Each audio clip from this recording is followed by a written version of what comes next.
So, we will start the chapter on routing algorithms today.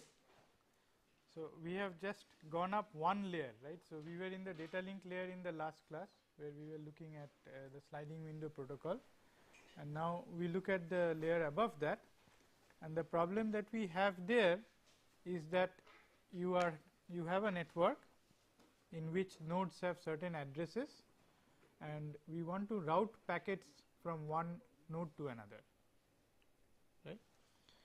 Now, as you may be aware from those who have taken network classes, that there is a very systematic way in which routing is done in the existing networks that we use.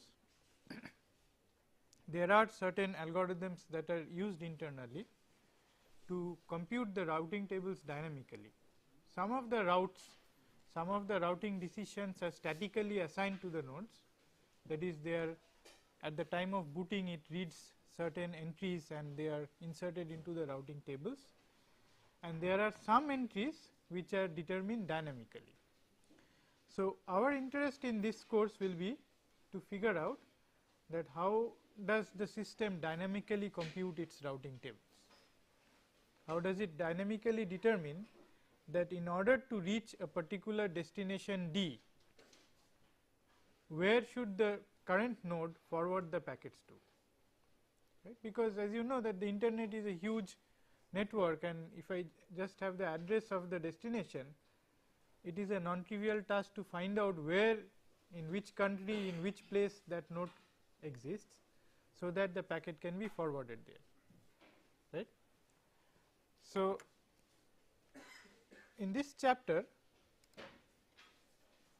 the main features that we are going to look at are table computation, that is, the routing tables must be computed when the network is initialized and must be brought up to date if the topology of the network changes. What is a routing table? So, if you look at the routing table, then what we mean is that for every node, at every node u, we have a routing table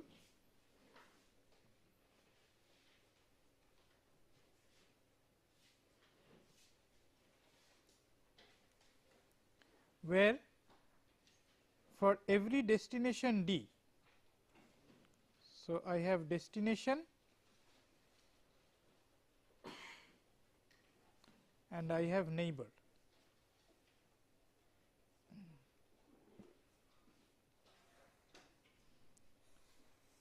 So, for every destination D, I have a neighbor W. Okay. So, for D1 I have W1, for D2 I have W2, and so on. This is what is the information that is contained in a routing table. Okay. So, what does the neighbor mean? The neighbor means that in order to forward a packet which has destination Di, this node u will forward it to Wi.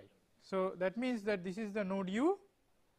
When it gets a packet for which the destination is Di, it will simply forward it to the neighbor Wi. Okay. That is how the routing table is used. Then the packet with destination Di may be received from some other node, or it may be generated at the node u also. Okay. Now, we will use the notation NB for neighbor, okay, and we will use NBUD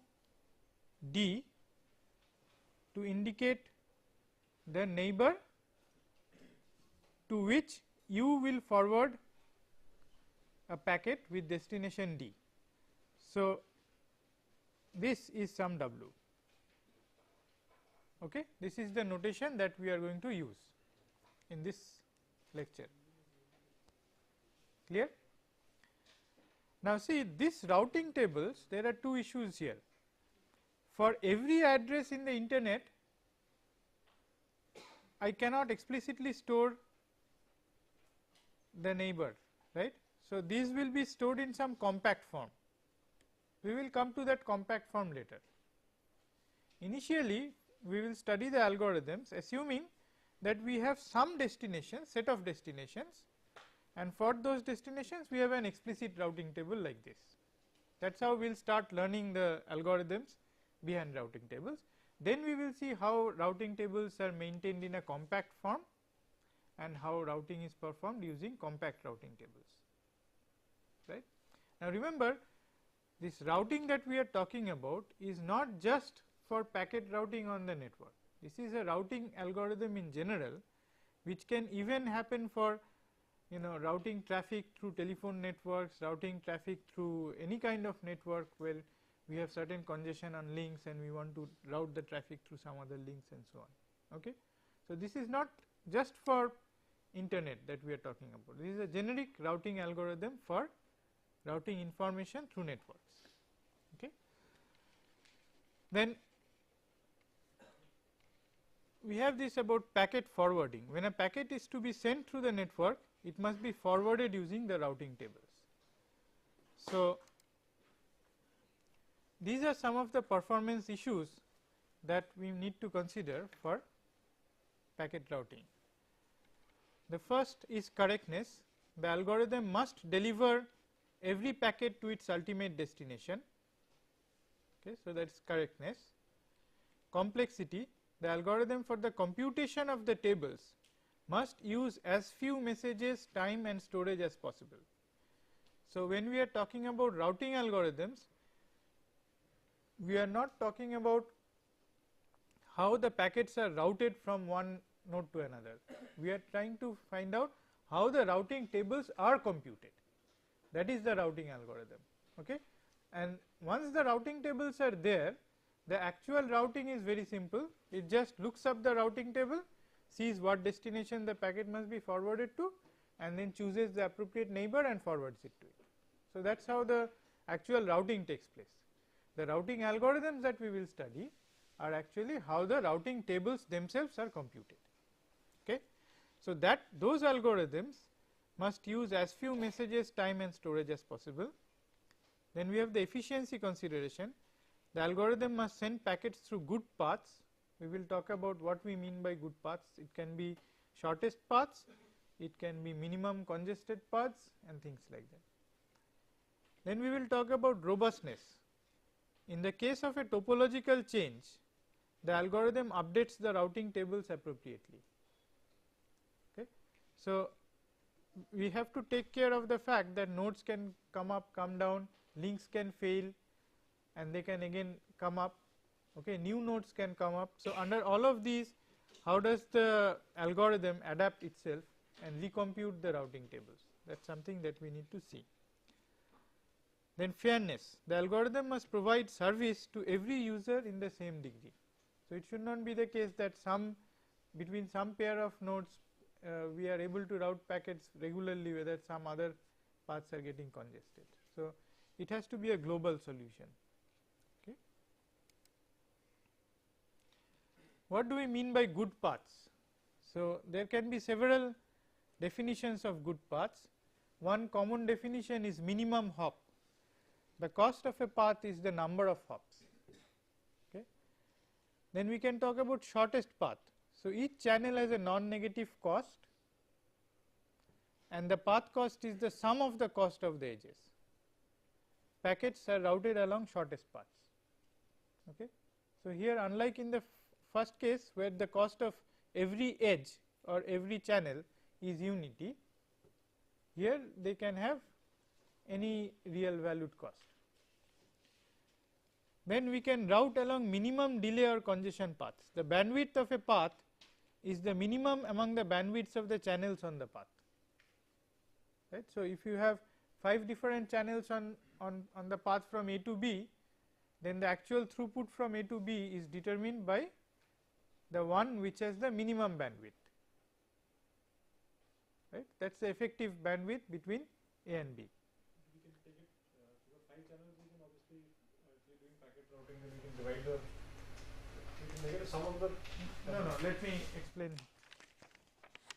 What we mean here is as follows, that you have node A. Okay. So, from node A packets are routed to node B like this. Okay. Now, let us say that I have 1 Mbps channel here. Okay. I have a 2 kbps channel here. I have a 5 Mbps channel here, and I have a 2 Mbps channel here. So, what is the bandwidth of this path from A to B? It is 2 kbps, because that is the maximum that you can actually pass through this, right. Now, that is what we mean by this thing. So, now it is not the sum of these anymore. The path cost is actually the minimum among these, that is the bandwidth that you can support, right. All right. So, obviously, the routing algorithm which uses the shortest path routing and the one which uses the minimum delay or congestion path, they are going to be different. Okay. Now, this problem of routing through the minimum delay or congestion paths maps to a very well known standard problem. Okay.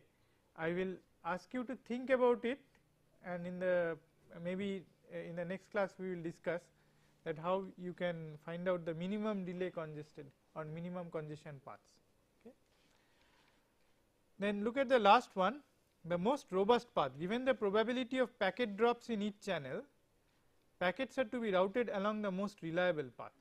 So, that is another measure, that you know the probability of packet drops in each channel and you want to route it through the most robust path. Okay. That is another way of then another metric for choosing the best path for routing. So, these are actually our goals. So, we will start with the shortest path as the goal, and later on we will see the other goals. Okay.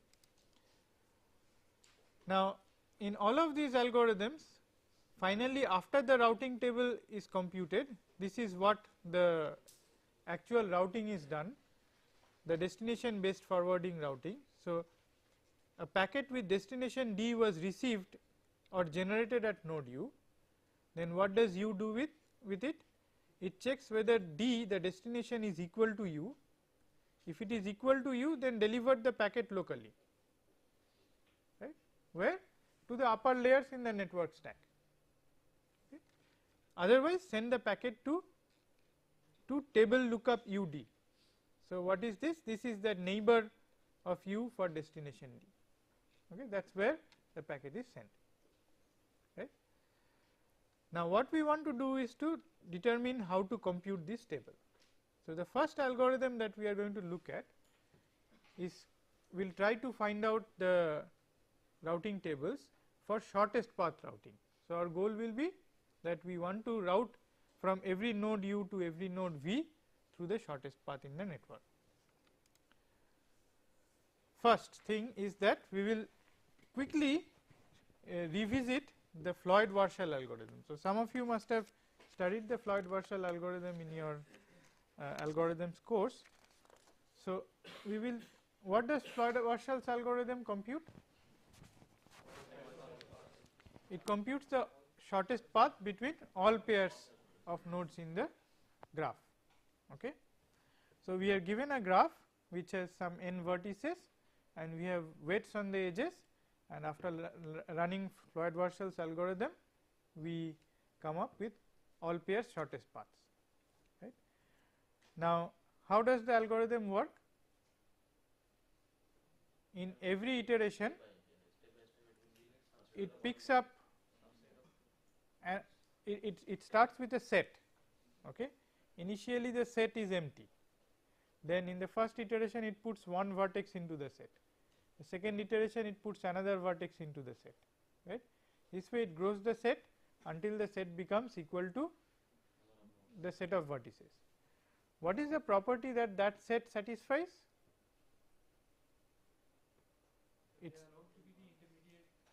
It satisfies the property that between any pair of vertices u and v, okay,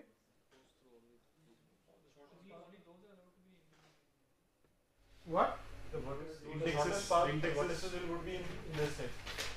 we will find the shortest path from u to v through S. Okay. We will compute the distances between u and v considering only those paths which go through S, right. And finally, when we are done, because that set S grows to v, so we will have found out the shortest path between every pair u and v through v, which is actually the shortest path between every pair.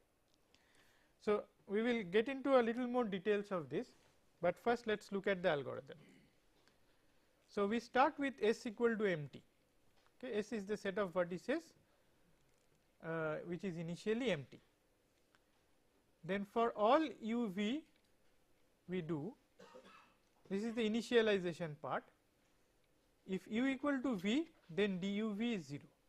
Du v is the distance from u to v, that is computed to 0 if u is v. Else if u v belongs to E, then du v is initialized to w u v. What is w u v? It is the weight of the edge from u to v. Okay. For all other pairs, we set du v to infinity. Okay. So, this is the initialization, the first step of the algorithm. So, this for loop is executed in the first step of the algorithm, right. Now, the iteration start. While S is not equal to v, okay, we pick w from v which is not already in S. So, v, this symbol indicates v minus S. So, pick w from v minus S, and then we will say that this w is a pivot. So, what are we going to do? For all u belonging to v, for all v belonging to v, okay. So, for all pairs of vertices in v, we compute du v to be the minimum of whatever du v was already and du w plus dw v. Okay. What is du w? It is the distance from u to w computed so far, and dw v is the distance from w to v computed so far, right. And then after we have done this updations of the du v's, we append w to S. Okay. Now, let us understand what is happening here, what are we doing here. Okay. Now, what we are trying to do all the time is we are trying to make sure that for all u, for all v, du v is equal to ds u v. What is ds u v? ds u v is the distance from u to v through the vertices in S, right. So, at all times we will try to maintain that du v is ds u v, right. Now, consider a vertex w which is not yet in S, right, which is not yet in S, right. Now, if we want to put w in S, we have to make sure that for all vertices u and v, du v equal to ds u v is still maintained, right. So, what do we have to check? We have to check that if there is a path in S from u to w through vertices in S, and if there is a path from w to v through S, then we compute the minimum distances of those. So, what we want is, say, ds u w plus ds w v can be shorter than the current du v, because through w we might have a shorter path. So, if so, we update du v to the minimum of these two, and thereby make sure that if there is an alternative path through W, we have considered that before putting W into S, right. Okay. So, let us do a little bit more formal analysis on this to make this thing clear, okay, because it is very fundamental to whatever we do after this. Okay. So, let S be a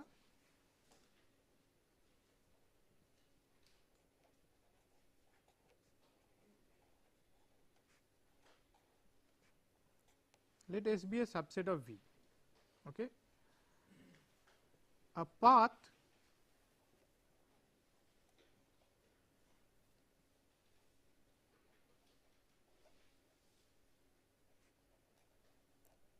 we will call a path is an S path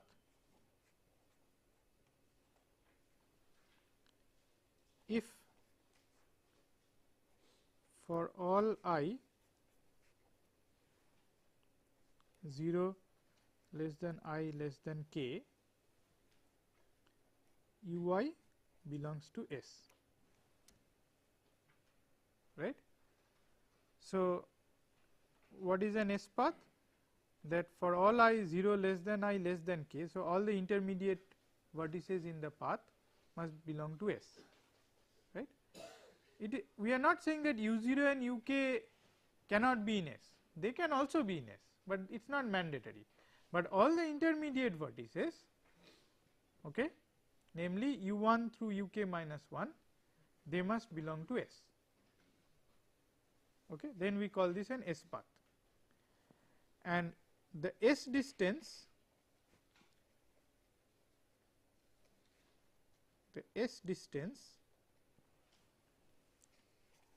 from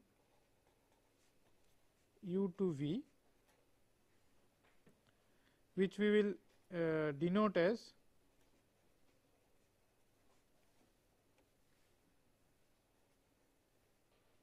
ds uv, is the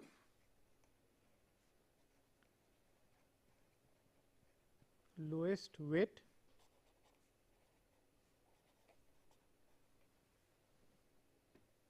of any S path from U to V, okay. And if there is no such path, then dsuv is infinity, okay. Is it clear what is the S distance and the S path? Right. Now, we will see one particular property. So, for all u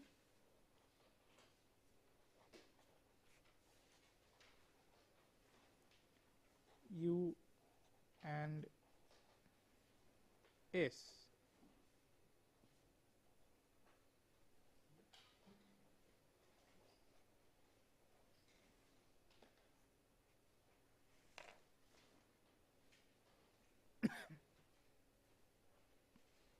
ds u is 0, right. For u not equal to V,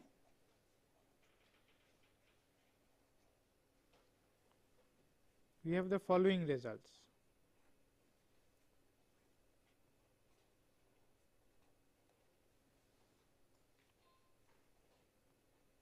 There exists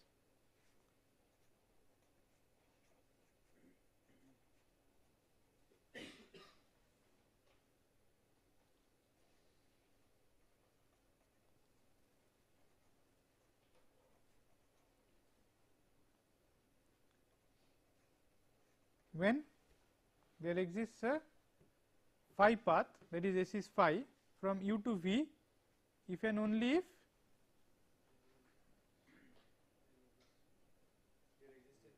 yes u v belongs to E. Okay. Why? Because by the definition of an S path, the except the first and last vertices, all other vertices must belong to S.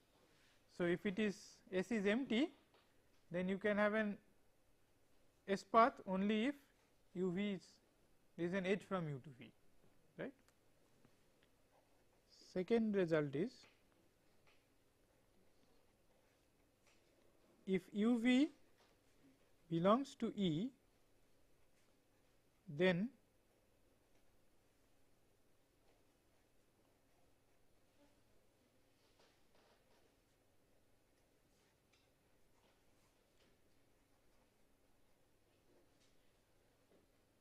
okay. Otherwise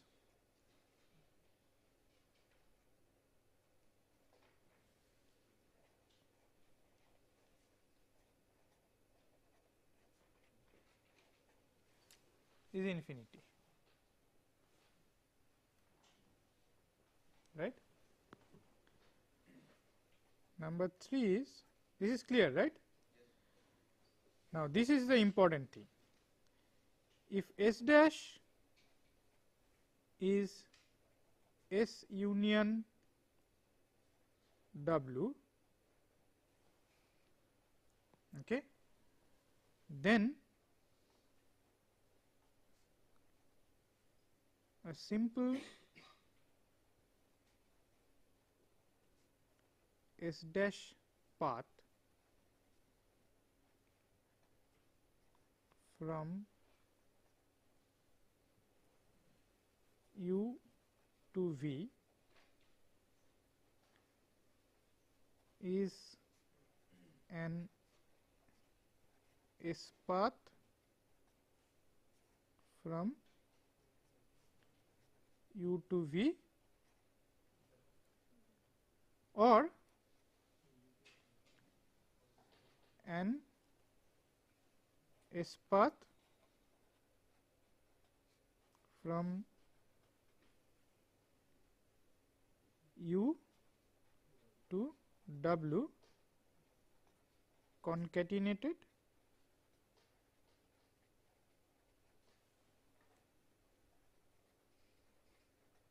with an S path from W to V. Okay. This is the most important thing, right. So, when we consider the S dash path from U to V, okay, then we can say that ds from U to V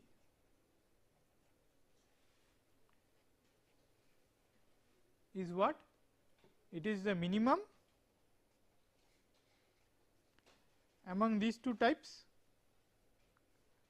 Okay. So, it is the if it is of the first type, if it is an S path from U to V, then that will be ds u v already. So, ds dash ds u v already or it will be ds u w plus ds w v. Okay. Now, this is what the Floyd-Warshall's algorithm does in every iteration. It for every pair of vertices u and v, it does this computation before it brings w into the set S and gets the enlarged set S dash, right. So, that is what it does by S equal to S union w. Before doing that, it must do this recomputation. Okay. So, we can write therefore based on this we can write 4 here, indicating if S dash is S union W, then d S dash u v is minimum of d S u v, and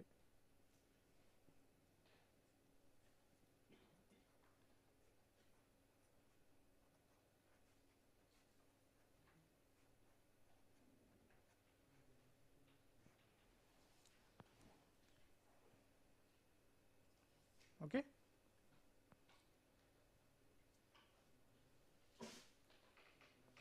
And then finally we also have the duv, the distance from u to v is nothing but dv uv. So in the final iteration S becomes v.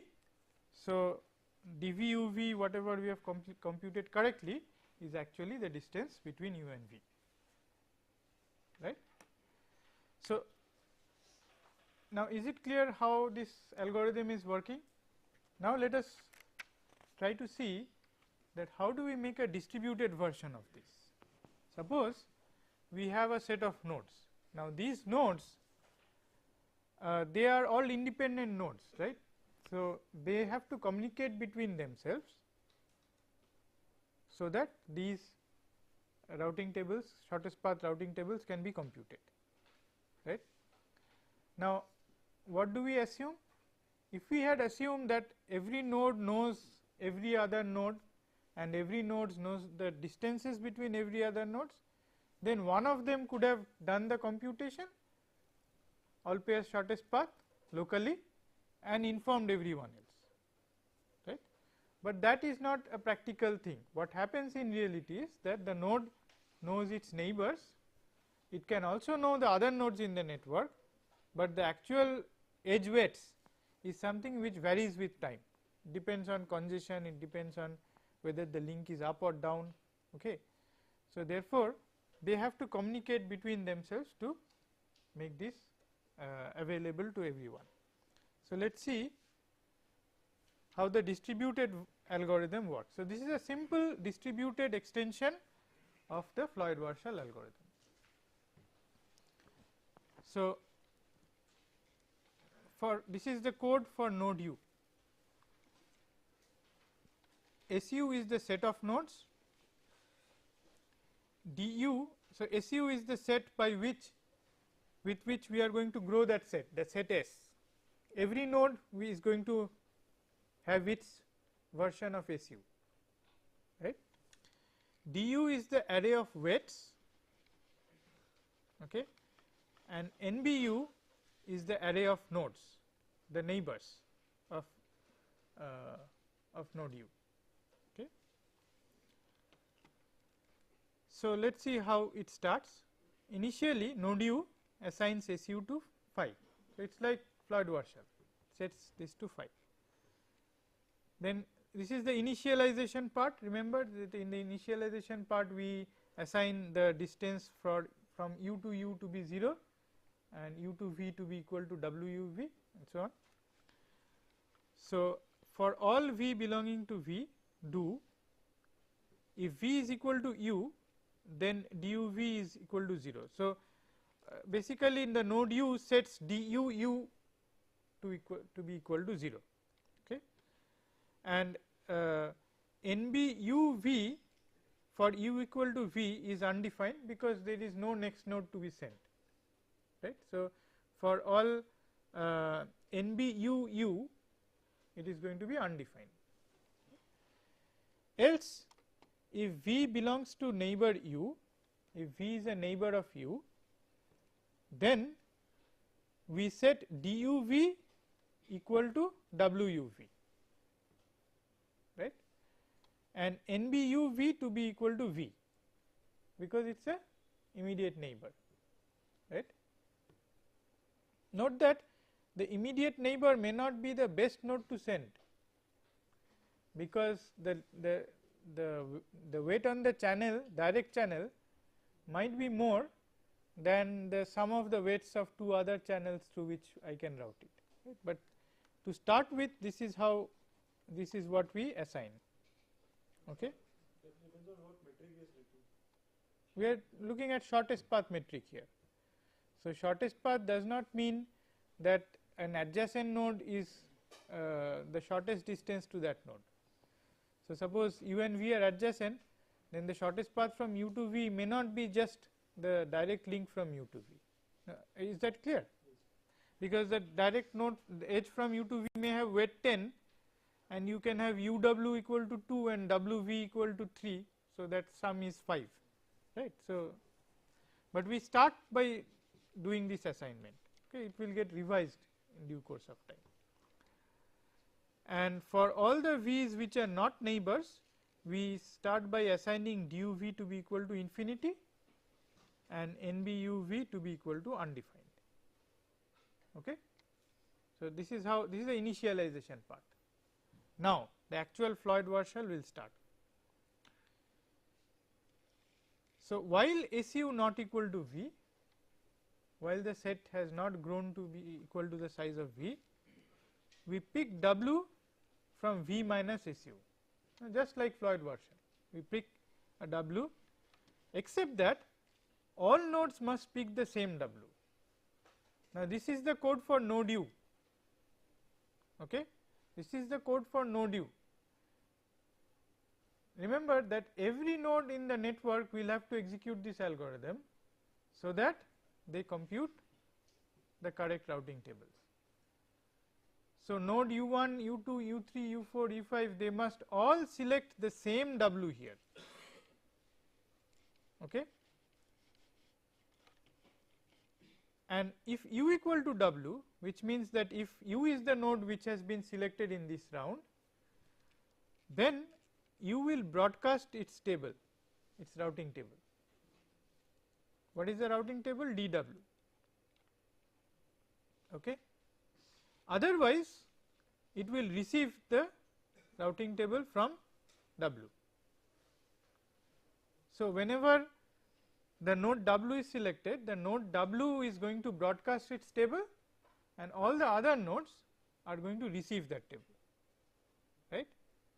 And what are they going to do after receiving the table? They are going to do the following thing. For all V belonging to V, for all other vertices, if duw plus dwv is less than duv, then it updates duv to duw plus dwv, right. In other words, if you have, if dw, the table which is received, gives us a distance to v which is better than what we knew previously, then what is going to happen? I have an estimate of my distance to w, and this is the estimate that I have received from w about w's distance to v. If this sum is lesser than my current distance to v, known distance to v, then I will update duv to be equal to duw plus dwv, okay. This is the Floyd-Warshall's updation, okay. And I will also change the neighbor accordingly, because now my neighbor is going to be the neighbor on the path from u to w, right. So, nbuv will be equal to nbuw, because I will route it to w and then w will route it to v. That is the better path that we have chosen, right. And then at the end of it, we are going to append w to su, and this iteration will run v number of times. In each iteration, one w will enter s, and at the end of v iterations, every node will be in su, right. Now, please understand one thing, that every node is executing this code,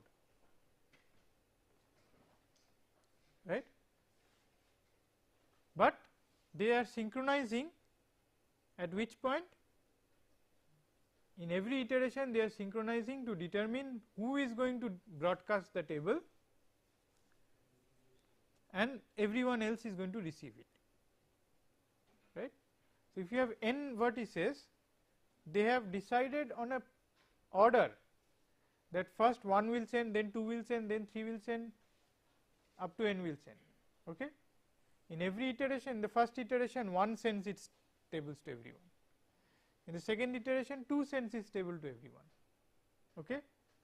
How does sending that table help?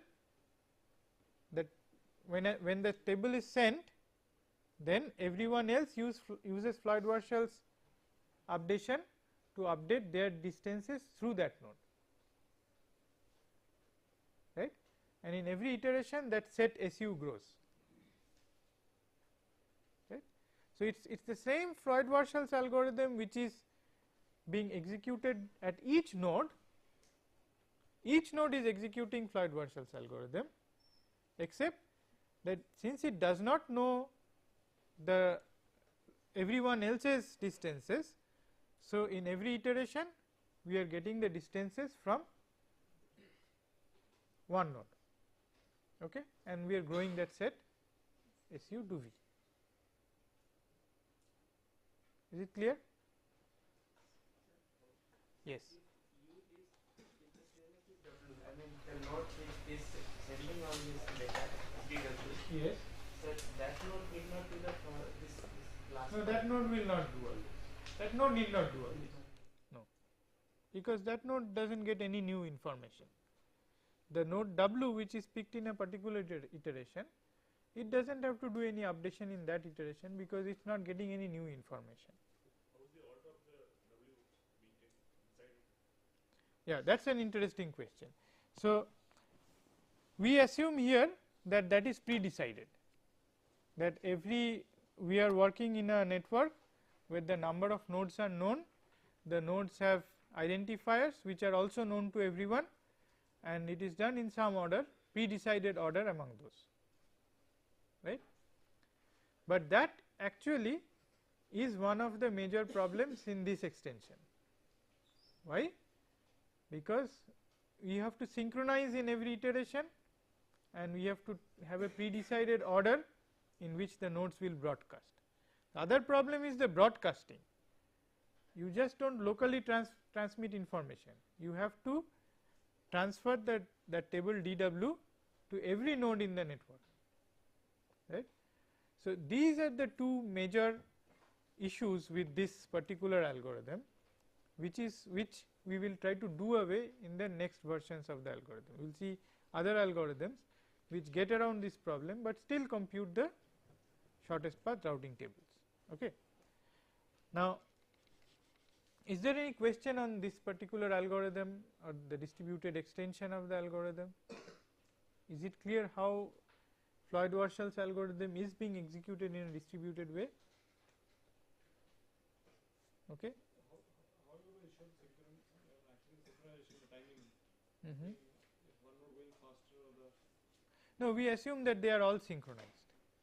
We assume that they are all synchronized at the broadcasting time. So, whenever this broadcast takes place, we assume that all the nodes synchronize and wait for the broadcast to happen, right. And then this computation can happen asynchronously, there is no need for them to synchronize. Okay. The periodicity on which this kind of action activity happens. There is a known synchronization through which this is done. Okay. So, if you ask me how do they actually synchronize, then there are synchronization algorithms which we will study in due course of time, how different processes in a distributed system can synchronize with each other, right. We will talk about that later. Yes. Will there be a case in which two nodes are trying to update DUV by selecting some W, and only one node knows that actual shortest path, and it updates earlier than No, see, then you have to first understand Floyd-Warshall's algorithm. What does Floyd-Warshall's algorithm do? It starts growing a set. and in every state of the algorithm it maintains that the distances duv that you have computed between every pair u and v is the shortest uv distance along paths which traverse through S only. Okay, that is what it maintains. Okay. Look at this invariant. This invariant, that duv is equal to dsuv, is maintained throughout the execution of the algorithm, right. So, whenever you bring a new node into S, you have to make sure that this invariant is still maintained, and that is guaranteed by this updation, because any path from u to v in the enlarged set S dash will either be a uv path in S, or it will be a uv path uw path in S and a wv path in S, right. There is no other way that you can reach from u to v, either you go through w or you do not go through w, right. If you go through w and that is the shorter of the two, then this is where you will capture it. If the shortest path does not go through w, then this is the one, right. So, if you compare these two, then you know which is the better one, and we are doing this for all pairs u and v, right, and then you are appending w to S. Now, this is the fundamental way, the understanding that you have to have about Floyd-Warshalls. It is this set and the way that it is grown that gives you the correctness of the algorithm. Now, in the distributed version, we note that when you pick w, which of these is not locally available? Your current estimate of duv is locally available, your current estimate of dwv is locally available, duw is locally available. It is only this one, the dwv, which is not locally available, because it talks about the distance from w to v. It is only this term which is not available in the distributed version locally. So, in the iteration the nodes synchronize and w is asked to send the dwv for every node v, that is the table w, the table dw, that is broadcast by w to every other node. So, every other node can compute this step locally, because it has its duv, it has its duw, it got its dwv from w, so it can do this computation. So, it is a very simple generalization to the distributed system, where only this term not being known is actually broadcast by w at the beginning of the iteration period. Rest of it is exactly this algorithm. Is it clear? Right. Now, there has been several improvements on this algorithm. The first improvement that there is a property of this algorithm which we will come to shortly, but before that, Tu actually made a very interesting observation. He found out that a node u for which duw is infinity at the start of the w pivot round does not change its routing table during the w pivot round. Why? Look at the w pivot round. Suppose duw is infinity. If duw is infinity, then this is never going to be less than this, right, because this is infinity. So, infinity plus whatever you do is going to be greater than everything else. Okay. So, all those nodes for which DUW is infinity, they need not receive this table. They do not need to receive this table, right. Now, the interesting question is, which are those nodes for which DUW is infinity?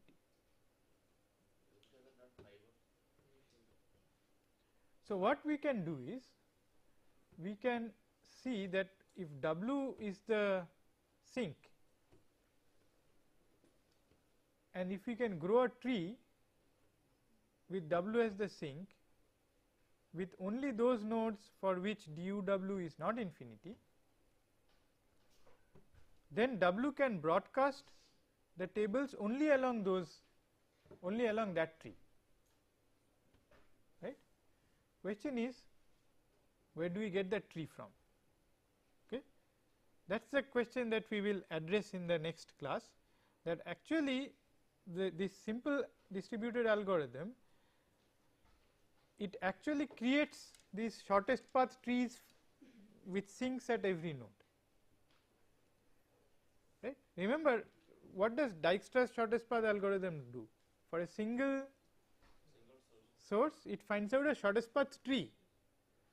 For all pairs shortest path also, you see what is it actually going to find out? A set of trees for each destination,